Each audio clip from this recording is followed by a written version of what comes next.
তাই 17 নম্বরে পিতা মাতা পিতামহ চলে যাওয়ার শোক, তার উপরে আরেকটা দুঃখ জুড়েছে, ছেলে মেয়েদের বিবাহ, জন্মদিনের পার্টি, তারপরে উপনয়ন,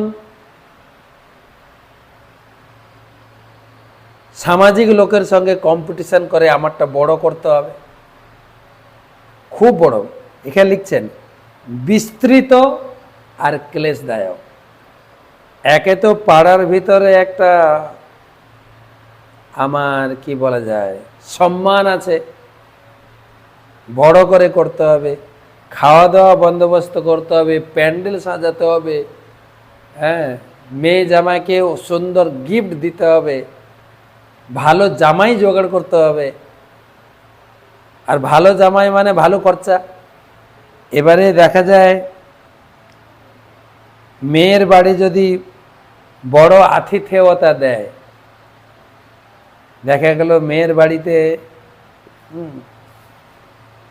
হয়তো দেখা গেল ক্যাটারিংয়ে খাইয়েছে, যেখানে স্ন্যাক্স ভারী ভরি এবং এমনি মেন মেনু, রাত্রে ডিনার খাইয়েছে হয়তো 1000 টাকা প্লেট, তার সঙ্গে কম্পিটিশন করে ছেলে বাড়িকে হয়তো 1200 টাকা করতে হবে।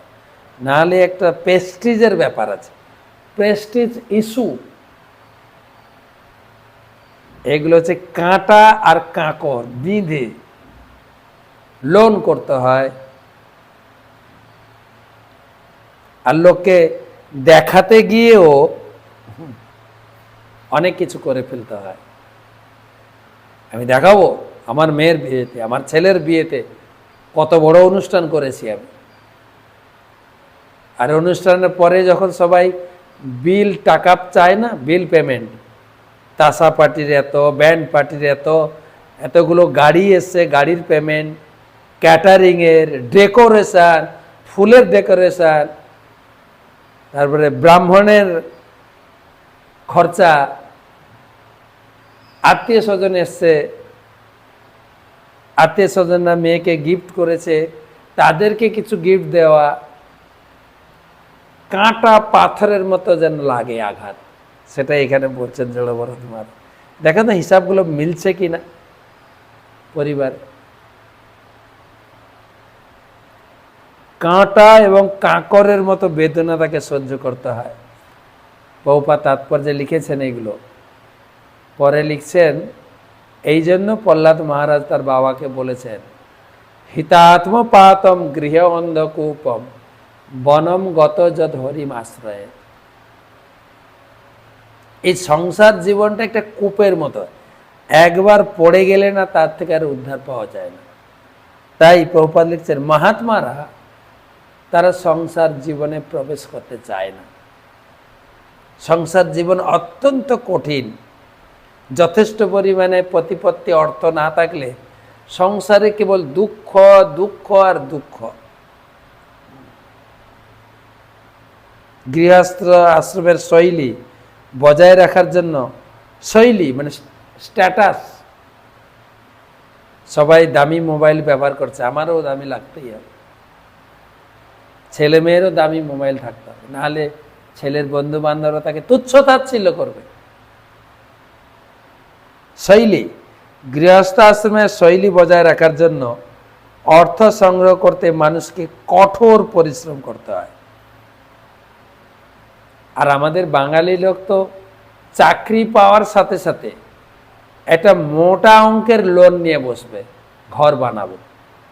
এই লোন শোধ করতে করতে চাকরি পাওয়ার সুখটা চলে যায়।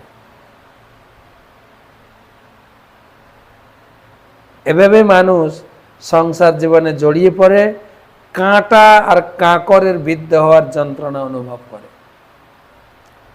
19 নম্বর শ্লোক, কচ্চিচ্চ দুঃসহেন কায়াভ্যন্তর বহিনা গৃহীত সারহ সকুটুম্বায় কুদ্ধতি। কখনো কখনো সে দৈহিক ক্ষুধা তৃষ্ণায় পীড়িত হয়ে, ধৈর্যচ্যুত হয়ে স্ত্রী পুত্র কন্যার প্রতি ক্ষুধার জ্বালায় রেগে মেগে ছেলে মেয়ে স্ত্রীর উপরে রাগ দেখায়। এবং নির্দয়ে কিছু দুর্ঘটনাও ঘটে ফেলে, তার ফলে নিজে দুঃখ পায়। আমি যখন বাড়িতে ছিলাম দেখতাম একটা লোক রিক্সা চালাতো আমার বাড়ির পাশে, আর প্রচুর ইনকাম করতো। ওর রিক্সাতে সবাই উঠতো,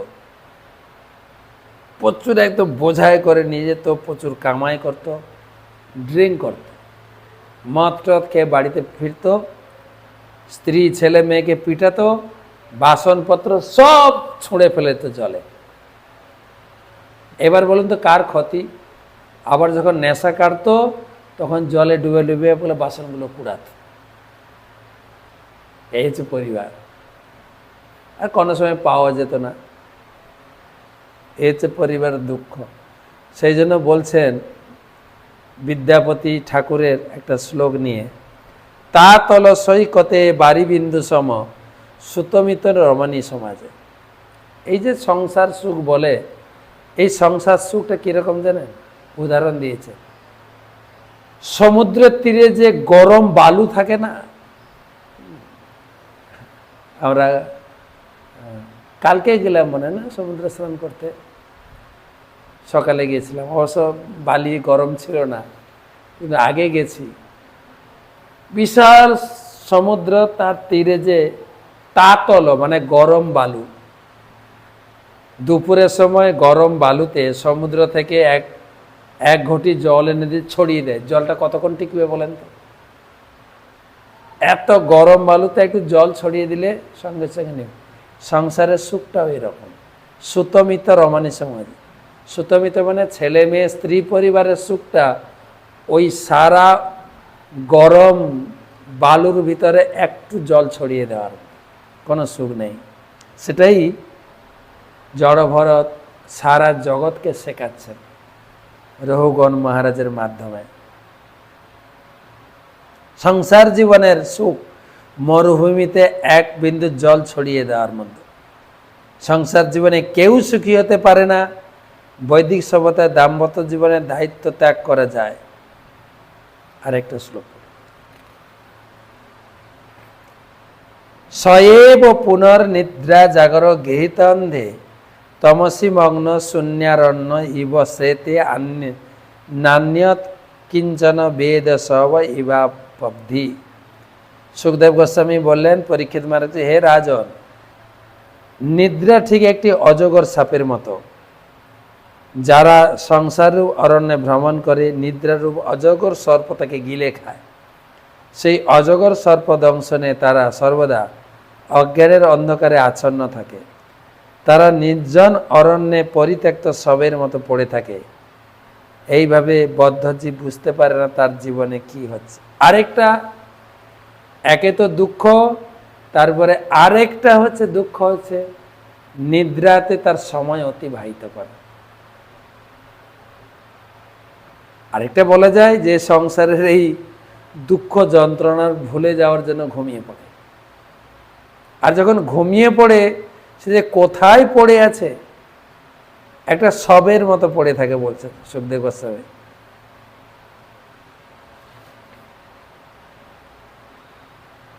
তার জীবনের সময় আয়ু এই ঘুমার মাধ্যমে কেটে যাচ্ছে। হ্যাঁ, সংসার জীবনের অর্থ হচ্ছে সর্বতভাবে আহার নিদ্রা মৈথুনে মগ্ন থাকা। তার মধ্যে নিদ্রা হচ্ছে সবচাইতে ভয়ঙ্কর।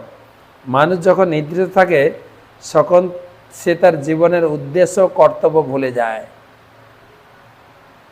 তাই আধ্যাত্মিক চর্চায় যারা যুক্ত আছেন যতদূর সম্ভব নিদ্রা ত্যাগ করা উচিত, প্রভুপাদ লিখেছেন।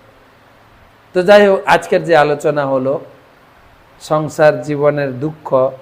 আবার কেউ মনে করেন না যে সংসারটা না ঢুকলে ভালো, ঢুকে তো গেছি, তো সুতরাং এসব বলে লাভ নেই। সংসারে একটু আধ্যাত্মিকতা আলোচনা করি যেন, এবং ভগবান কৃষ্ণের ভজন শুরু করি।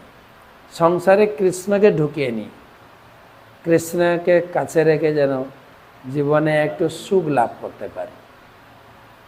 তো যাই হোক, এই পর্যন্ত আজকে রাখলাম। তো কালকে তো বৃহস্পতিবার, কালকে চৈতন্য সুধা মাধুরী থেকে আলোচনা করব। আবার এই আলোচনা পরশুদিন থেকে শুরু করব। শুভরাত্রি।